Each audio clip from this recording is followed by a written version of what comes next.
Nasa kote sa loob ng isang motel ang lalaking na-blackmail umano sa dati niyang kasintahan na ipapakalat ang pribado nilang video. Nakatutok si John Consulta. Exclusive! Pagbukas ng pinto ng motel room, agad itong pinasok ng mga ahente ng NBI.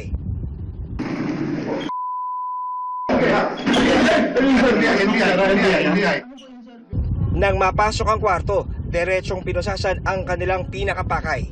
May karapatan kang hindi magsalita kung ano man ang iyong sasabihin ay pwedeng gamitin sa iyo sa Korte ng Pilipinas. Ayon sa NBI, dating magkarelasyon ang complainant at suspect. Pero nang makipaghiwalay ang biktima sa suspect noong nakarang taon, sinimulan na raw ng suspect ang pananakot para siya'y mapilitang makipagtalik.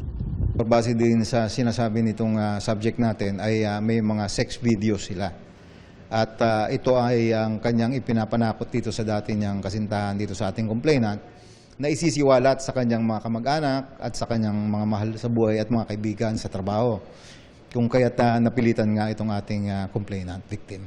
Gumagamit po itong ating subject ng iba-ibang cellphone or SIM cards at pagka nakikita sila ay maunang pumapasok at nag-check-in itong lalaki, pinasusunod na lamang ang biktima.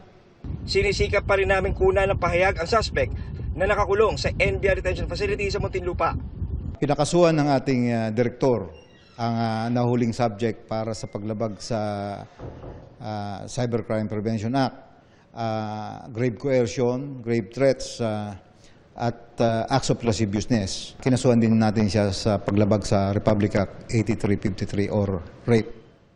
Paalala ng NBI, Mag-iingat tayo sa pagkuha ng mga masiselang video ng pagtatalik dahil maaaring gamitin ito sa atin, kagaya ng kasong ito, upang ipanakot sa atin in the future.